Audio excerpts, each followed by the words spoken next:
Saudaraku seiman rahimani wa rahimakumullah. Ada sebuah kata kunci, password, di mana setiap muslim kalau memahami masalah ini atau yang sudah memahami bagaimana mereka istiqamah untuk menjaganya, dipastikan apapun yang dia harapkan, apapun yang dia butuhkan dari nikmat dan juga apa yang dia butuhkan jadi jalan keluar dari setiap permasalahan dia hadapi akan terpenuhi. Iya saudaraku seiman, itu adalah syukur. Begitu banyak kita dengarkan dari lisan para da'i menyebutkan tentang masalah syukur. Mungkin seringkali lisan kita mengatakan bersyukurlah, atau kita pun kadang-kadang mengucapkan kalimat alhamdulillah. Tapi permasalahannya banyak orang yang belum memahami tentang makna secara dalam tentang makna syukur ini, dan juga belum istiqamah sehingga mereka hanya bersyukur di saat yang dilihat depan mata yang dianggap nikmat. Kalau seandainya Allah Kalau seandainya Allah subhanahu wa ta'ala memberikan kepadanya sebuah sepeda motor, namun harapan dia adalah sebuah mobil, maka dia tidak akan pernah bersyukur, karena bagi dia motor belum sebuah nikmat. Atau mungkin dia targetnya memiliki mobil yang tahun 2023 misalnya, sementara Allah memberikan dia tahun 2020, maka lisannya tidak akan mengatakan alhamdulillah, karena bagi dia belum sampai target yang dia inginkan. Padahal sebenarnya tidak mungkin nikmat itu bertambah kecuali dengan kata kunci ini, yaitu syukur.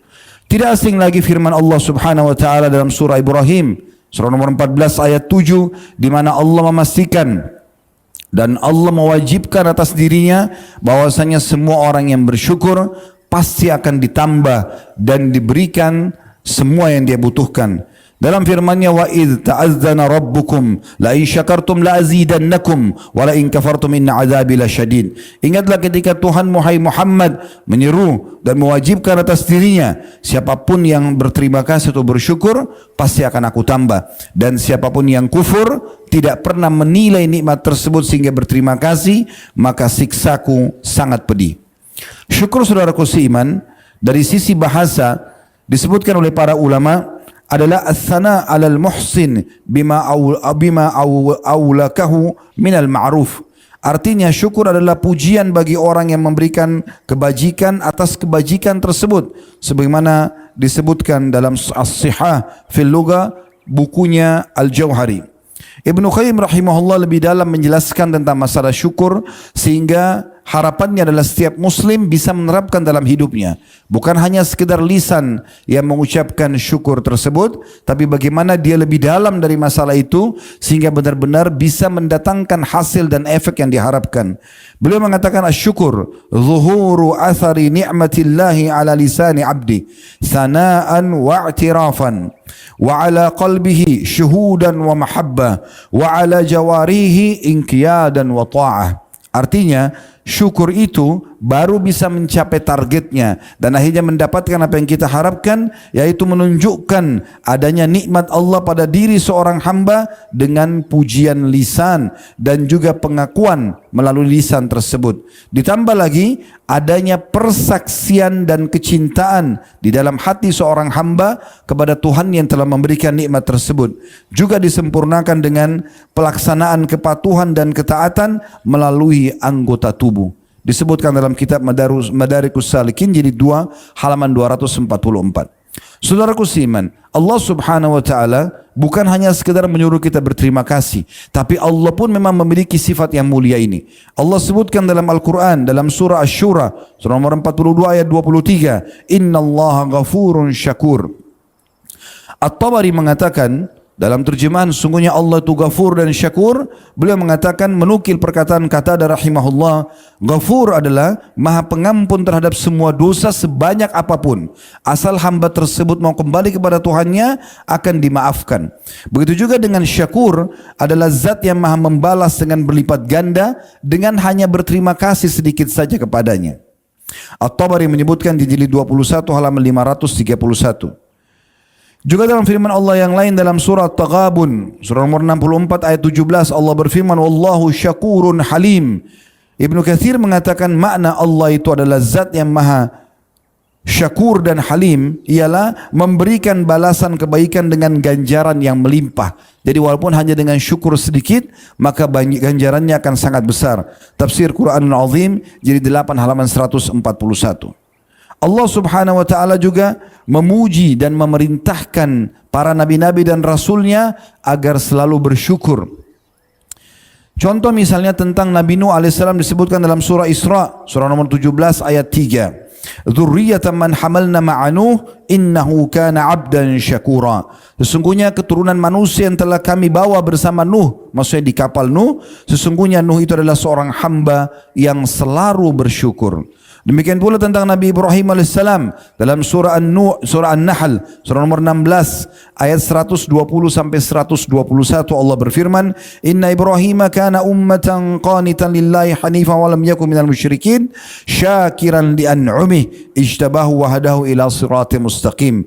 Sesungguhnya Ibrahim adalah seorang imam yang dapat dijadikan teladan lagi patuh pada Allah dan selalu lurus berada di jalan Allah, dan dia sekali-kali bukanlah termasuk orang-orang yang musyrik. Dia senantiasa mensyukuri nikmat-nikmat Allah dan menunjuki ke jalan yang lurus. Demikian pula dengan baginda Nabi alaihi salatu wassalam. Tentunya adalah sampel-sampelnya saja, karena semua nabi-nabi memang orang-orang yang banyak bersyukur. Nabi Muhammad SAW dalam sebuah hadis Bukhari Muslim tentang salah satu contoh syukur beliau disebutkan, kana Rasulullah SAW idza qama ila shalah qama hatta tafattarat rijlah. Nabi Muhammad SAW kalau berdiri mengerjakan solat, maka dalam solat itu saking lamanya berdiri sampai membuat telapak kaki beliau pecah-pecah. Dalam beberapa riwayat lain disebutkan inilah di solat malam dikerjakan. Tapi riwayat Bukhari Muslim ini menyebutkan di semua solat beliau SAW. Kemudian Aisyah berkata, qalat Aisyah radhiyallahu anha, ya Rasulullah, atasna'u hadha wa qad ghufira ma taqaddama min dhanbika wa ma ta'akhkhar. Faqala ya Aisyah, afala akunu 'abdan syakura. Aisyah berkata, ya Rasulullah, apakah anda kerjakan ini sementara dosa-dosa anda sudah jelas diampuni yang lalu dan juga yang akan datang? Maka jawaban Nabi SAW, bukan beliau mengatakan karena ini Allah perintahkan, karena ini saya harus lakukan sebagai seorang hamba. Beliau mengatakan, apakah tidak pantas aku menjadi seorang hamba yang bersyukur? Allah subhanahu wa ta'ala juga memerintahkan dalam banyak ayat Al-Quran agar kita hamba-hambanya orang-orang beriman selalu bersyukur. Dalam banyak firman-Nya diantaranya Allah sebutkan dalam surah Al-Baqarah surah nomor 2 ayat 172 yang berbunyi, ya ayyuhalladzina amanu kulu min thayyibatim ma razaqnakum washkuru lillahi in kuntum iyyahu ta'budun. Hai sekalian orang-orang yang beriman, makanlah, nikmatilah nikmat yang telah kami berikan dari hal-hal yang baik sebagai rezeki untuk kalian, dan bersyukurlah kepada Allah kalau kalian menyembah kepadanya. Tugas kita saudaraku seiman menikmati dan berterima kasih saja. Kalau lapar, kita tinggal mencari makanan yang kita inginkan sesuai dengan kemampuan kita, nikmatin dengan lidah kita, menikmati gurihnya, manisnya, ya asinnya dan seterusnya. Kemudian setelah itu kita bersyukur kepada Allah SWT. Tidak lebih daripada itu.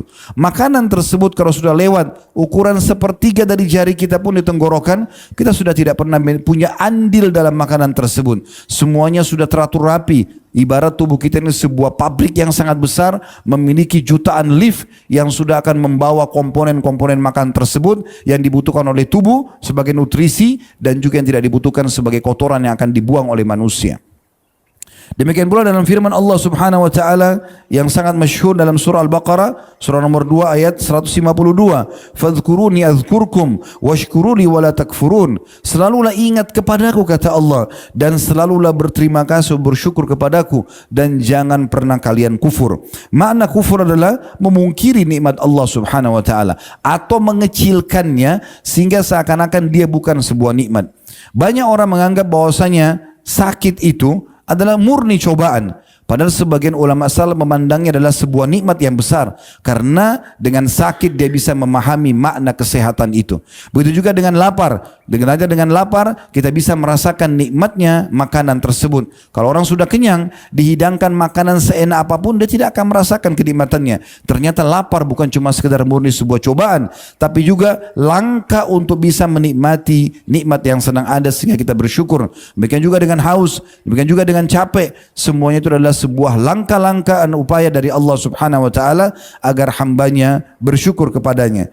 Demikian juga Allah subhanahu wa ta'ala menyebutkan dalam surah Az-Zumar surah nomor 39 ayat 7, wa in tashkuru yardahu lakum. Kalau kalian berterima kasih maka dia akan ridha kepada kalian. Makna Allah ridha, Allah akan penuhi semua kebutuhan kalian, Allah akan maafkan kesalahan kalian, Allah akan berikan solusi dari masalah-masalah kalian. Allah juga menyebutkan dalam surah An-Nahl surah nomor 16 ayat 78. Wallahu akhrajakum min butuni ummahatikum la ta'lamuna syai'a wa ja'ala lakumus sam'a wal absara wal af'idata la'allakum tashkurun. Allah lah satu-satunya yang telah membuat kalian lahir keluar dari perut ibu kalian, sementara kalian tidak mengetahui apa-apa, dan dialah yang telah menjadikan untuk kalian pendengaran, penglihatan dan hati nurani agar kalian bersyukur. At-Tabari berkata rahimahullah dalam tafsir surah Al-Imran surah nomor 3 ayat 145 ayat selanjutnya, wasanajis syakirin, dan pasti kami akan berikan balasan yang melimpah bagi orang yang suka bersyukur. Beliau mengatakan maksudnya karena bersyukur Allah akan memberikan kebaikan yang dijanjikan di akhirat dan rezeki yang melimpah di dunia. Tafsir yang diambil dari At-Tabari jilid 7 halaman 263. Kemudian Allah Subhanahu wa taala juga memastikan dalam surah An-Nisa surah nomor 4 ayat 147. Kalau orang bersyukur bukan hanya sekedar diberikan nikmat, tapi akan diselamatkan dari siksaan. Sebagaimana Allah berfirman, "Ma yaf'alullahu bi'adzabikum in syakartum wa amantum." Bagaimana bisa Allah menyiksa kalian sementara kalian masih bersyukur dan beriman? Tidaklah Allah Subhanahu wa taala akan menyiksa kalian, itu maknanya bila kalian bersyukur dan juga beriman. Dan dalam nikmat ini Allah Subhanahu wa taala menyuruh dalam firman-Nya yang lain agar kita selalu menyebut-nyebutnya. Dalam surah Ad-Duha yang masyhur surah nomor 93 ayat 11, wa amma bi ni'mati rabbika fahaddits. Dan nikmat-nikmat yang diberikan oleh Rabbmu perbanyaklah menyebutnya. Artinya berterima kasih kepadanya dan juga menyebutnya di depan makhluk bahwasanya ini nikmat Allah yang melimpah diberikan kepadaku. Kita akan sempurnakan teman-teman sekalian, saudaraku seiman, khutbah ini dengan cara bersyukur. Ini yang poin terpenting dalam masalah khutbah Jumat ini, agar setiap orang di antara kita bubar dari khutbah Jumat ini dan membawa hadiah penting ini, bahwasanya syukur itu seperti ini caranya, bukan hanya sekedar lisan. Tadi sudah dijelaskan perkataan Ibnu Qayyim rahimahullah, tapi ada beberapa hal yang akan kita susunkan poin demi poin. Semoga Allah ikhlaskannya dan Allah jadikan sebagai pegangan hidup kita. Yang pertama teman-teman sekalian, mensyukuri dengan lisan. Ini yang paling sering kita ketahui tentunya, yang paling dasar. Lisan selalu alhamdulillah. Dalam sebuah riwayat yang sahih disebutkan, Nabi SAW kalau sedang diuji oleh Allah, beliau mengatakan alhamdulillah ala kulli hal. Segala puji bagi Allah atas setiap keadaan. Lagi diuji masih bersyukur. Dan kalau nikmat melimpah, beliau mengatakan alhamdulillahilladzi bi ni'mati tutimmus shalihat. Segala puji bagi Allah yang semua kebaikan tersempurnakan dengan izinnya. Juga dalam sebuah riwayat yang sahih disebutkan, kata Nabi SAW, man qala hina yusbih, siapa yang membaca pada saat tiba di pagi hari, Allahumma ma asbaha bi min ni'matin au bi ahadin min khalqika faminka wahdaka la syarika lak falakal hamdu wa lakas syukur faqad adda syukra yaumihi wa man qala hina yumsi faqad adda syukra lailatihi. Hadis hasan diriwayatkan oleh Abu Daud. Terjemahannya, ya Allah, atas nikmat yang engkau berikan pada hari ini dan engkau berikan kepada salah satu dari hambamu, maka sungguh nikmat itu semuanya dari sisimu dan tidak ada sekutu bagimu, serta segala puji dan syukur atau berterima kasih hanya untukmu. Kata Nabi SAW, orang kalau ucapkan ini sekali pagi ataupun sekali sore, maka dia telah memenuhi harinya dengan syukur kepada Allah. Yang kedua, saudaraku seiman, menggunakan nikmat itu pada ketaatan. Ini poin sangat penting. Bagaimana mata yang Allah berikan sehingga kita bisa melihat digunakan untuk melihat yang Allah halalkan. Telinga mendengar yang Allah halalkan. Lisan mengucapkan apa yang Allah bolehkan. Tangan menjama apa yang dibolehkan. Kemaluan juga menyentuh yang dibolehkan. Kaki melangkah kepada tempat yang dibolehkan. Semua kita gunakan dalam ketaatan. Dan bukan termasuk syukur terhadap nikmat. Orang mengatakan dengan lisannya alhamdulillah, tapi tubuhnya melakukan kemaksiatan kepada Allah Subhanahu wa taala. Tentu teman-teman sekalian, di saat kita sedang mempelajari hal seperti ini, kita sedang berbicara hari ini, detik ini ke depan. Setiap pengajian, khutbah yang disampaikan, maka sedang memberikan peringatan di saat itu. tujuannya untuk memperbaiki ke depan. Kita bukan sedang berbicara sesuatu yang lalu. Kalau ada seseorang antara kita di sini yang hadir, mungkin pernah menggunakan anggota tubuhnya dalam kemaksiatan, dia tinggal taubat nasuha kepada Allah SWT. Tapi yang penting adalah setelah mendengarkan poin ini, ilmu ini diterapkan ke depannya, sehingga tidak lagi menggunakan anggota tubuhnya dalam kemaksiatan kepada Allah Subhanahu Wa Taala. Karena tidak termasuk berterima kasih pada seseorang kalau kita kerja di satu lembaga misalnya, lalu kemudian semua fasilitasnya kita malah gunakan untuk kelalaian, kita malah membuat merusak citra pemilik perusahaan, maka itu bukan tanda berterima kasih. Tapi termasuk berterima kasih adalah kalau seseorang telah diberikan fasilitas, dia malah menggunakan dan memberikan hasil kerja dia dan kerja dia yang terbaik, maka itu orang yang berterima kasih tentunya.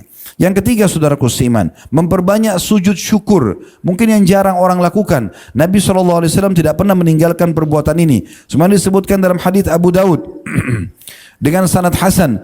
An Abi Bakar radhiyallahu anhu, dari Abi Bakar radhiyallahu anhu qal, beliau berkata, karena Rasulullah sallallahu alaihi wasallam idza ja'ahu amrun busyira bihi kharra sajidan syakiran lillah. Bahwasanya Nabi sallallahu alaihi wasallam setiap kali datang kepadanya berita menggembirakan, maka beliau langsung selalu sujud kepada Allah sebagai tanda syukur kepadanya. Dan ulama menjelaskan syukur ini walaupun seseorang itu tidak dalam kondisi berwudu, maka dibolehkan tentunya dia melakukan sujud syukur. Yang keempat, memiliki sifat qanaah. Qanaah berarti merasa cukup dan membesarkan nikmat yang sedang ada. Walaupun hanya sepiring nasi dengan sepotong tempe misalnya, besarkan nikmat itu. Pikirkan dan bayangkan berapa banyak orang di luar sana untuk mendapatkan porsi yang sama tidak bisa. Nabi SAW mengingatkan dalam sebuah hadis yang sahih, kata beliau, kalau Allah sedang memberikan nikmat, lihatlah orang yang di bawah kalian, maka itu akan lebih memudahkan kalian bersyukur. Bukan kita melihat orang yang menggunakan atau memiliki makanan yang lebih lengkap porsinya misalnya dengan lauk pauknya, tapi kita coba besarkan nikmat yang sedang ada. Sebagian orang subhanallah mungkin hanya mengunyah kerupuk saja, tapi kita kalau melihatnya kita ingin makan bersama dia, karena dia begitu menikmati apa yang sedang Allah berikan kepada dia. Sebagian orang mungkin cuma tergeletak tidur di lantai, tapi karena dia menerima dan merasa itu sebuah kepuasan, maka dia pulas tidur dia. Berapa banyak orang yang tidur di ranjang yang mewah, tapi dia tidak pernah puas dan gelisah karena tidak pernah menganggap itu sebuah nikmat. Maka butuh qanaah, butuh merasa puas dengan apa yang Allah berikan, dan dengan itu berarti masuk dalam poin bersyukur kepada Allah Subhanahu Wa Taala. Kata Nabi SAW dalam sebuah hadis riwayat Ibnu Majah dengan sanad sahih, kun wari'an takun a'badan nas wa kun qani'an takun ashkaran nas. Artinya jadilah hamba yang menjaga hubungan baik dengan Allah, maka engkau akan menjadi hamba yang paling berbakti, dan jadilah hamba yang paling puas, yang selalu membesarkan nikmat tersebut, merasa puas dengan nikmat walaupun kecil, maka engkau akan menjadi hamba yang paling bersyukur. Yang kelima, selalu berbagi dan memikirkan keadaan orang lain, serta berterima kasih kepada manusia yang telah berbuat baik walaupun kecil di mata kita. Disebutkan dalam sebuah hadis, kata Nabi SAW riwayat Abu Daud hadis sahih, man sana'a ilaikum ma'rufan fakafi'uh fa in lam tajidu ma tukafi'uhu fad'u lahu hatta taraw annakum qad kafa'tumuh. Artinya, siapapun yang telah berbuat baik pada kalian, maka balaslah yang setimpal. Kalau kalian tidak dapatkan yang setimpal, maka berdoalah kebaikan untuk orang tersebut sampai kalian merasa dengan doa itu, karena seringnya diulangi, bukan sekali saja, seakan-akan kalian sudah membalasnya. Dalam riwayat yang lain, riwayat Tirmidzi dengan sanad hasan, kata Nabi SAW, man suni'a ilaihi ma'rufa, siapa yang telah tiba padanya perbuatan baik orang lain, faqala li fa'ilihi, lalu dia mengucapkan kepada orang yang telah berbuat baik kepadanya, jazakallahu khairan, semoga Allah membalas anda dengan kebaikan. Perhatikan ada kata khairannya, semoga Allah balas anda dengan kebaikan. Jazakallah, semoga Allah balas, khairan, kebaikan. Sering kali telinga saya mendengarkan sebagian ikhwan mengatakan jazakallah, jazakallah, tidak ada khairannya. Sudah Nabi SAW mengucapkan, dan khair adalah doanya. Siapa yang mengucapkan kepada pemberi kebaikan tersebut, jazakallahu khairan, semoga Allah membalas anda dengan kebaikan, faqad ablaga fis sana, sungguh dia telah memberikan pujian yang sangat luar biasa. Juga Nabi SAW memastikan orang yang tidak berterima kasih pada manusia tidak membalas kebaikan orang lain, dimulai dari orang yang paling berjasa dalam hidup kita, yaitu kedua orang tua kita, kemudian siapapun dari kerabat-kerabat, orang-orang terdekat kita yang sudah memiliki jasa yang baik kepada kita, kemudian selanjutnya kepada orang-orang yang jauh pun yang kita tidak kenal, mungkin hanya sekedar memberikan seteguk air misalnya pada saat kita sedang dahaga, memberikan kita kesempatan untuk duduk di sebuah tempat padahal dia sedang duduki misalnya, ataupun dia perlu, maka orang yang tidak berterima kasih dan menilai itu berarti belum berterima kasih pada Allah Subhanahu wa taala. Sabda Nabi SAW dalam hadis riwayat Tirmidzi dengan sanad hasan sahih, "Man la yashkurun nas la yashkurullah." Siapa yang tidak bisa berterima kasih pada manusia, menilai kebaikan mereka, maka tentu saja dia belum berterima kasih kepada Allah. Oleh karena itu Ali radhiyallahu anhu mengatakan, "Saya akan siap menghamba, mengabdi pada seseorang yang mengajarkan kepadaku satu buah huruf."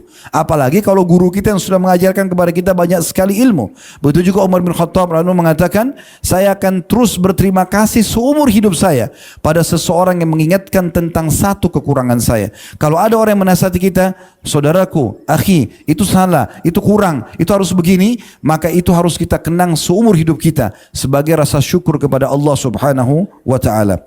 Ibnu Qayyim rahimahullah mengatakan, rukun syukur ada 3: mengakui nikmat itu berasal dari Allah, kemudian memuji Allah dan juga memuji Allah atas nikmat tersebut dan memanfaatkannya di atas ketaatan kepada Allah Subhanahu wa taala.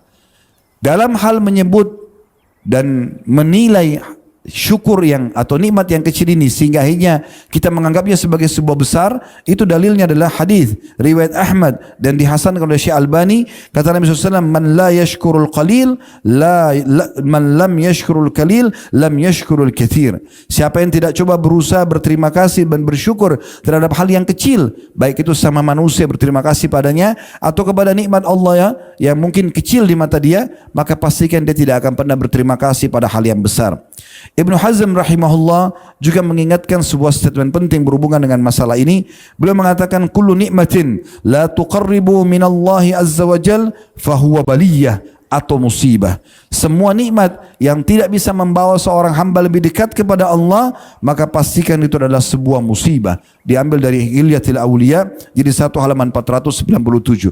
Makna daripada perkataan Ibnu Hazm rahimahullah adalah menguatkan apa yang sudah kita jelaskan tadi, kalau seorang hamba harusnya menggunakan nikmat tersebut di dalam ketaatan kepada Allah Subhanahu wa taala. Kemudian juga Al-Baihaqi meriwayatkan sebuah riwayat yang menarik untuk ditambahkan di sini sebagai penutup adalah sabda Nabi SAW, la yarzuqullahu abdan la yarzuqullahu abdan syukra fayuhrimuhu az-ziyadah. Atau artinya, itu kurang lebih artinya, Allah tidak akan mungkin memberikan kesempatan seorang hamba berterima kasih sementara Allah mengharamkannya dari tambahan. Artinya dipastikan akan ada tambahan. Al-Hasan Basri rahimahullah berkata, sungguhnya Allah memberi nikmat kepada siapa saja yang dia kehendaki. Jika seseorang tidak mensyukurinya, maka akan berbalik menjadi siksa. Bahkan Nabi SAW mengatakan dalam sebuah hadis yang sahih, kalau engkau melihat nikmat Allah melimpah pada seorang hamba yang melakukan kemaksiatan, ketahuilah itu adalah salah satu tahapan siksaan. Dan hati-hati teman-teman sekalian, dari banyaknya rezeki yang tertahan dari Allah Subhanahu wa taala tidak diberikan kepada seorang hamba justru karena dosa yang dia lakukan. Oleh karena itu jangan pernah gunakan nikmat dalam kemaksiatan kepada Allah. Sebagaimana hadis riwayat Ibnu Majah, kata Nabi SAW, "Wa inna rajula la yahrumur rizqa bidzambi yusibu." Sesungguhnya seseorang bisa saja terharamkan dari rezeki yang harusnya dia dapatkan karena dosa yang dia lakukan.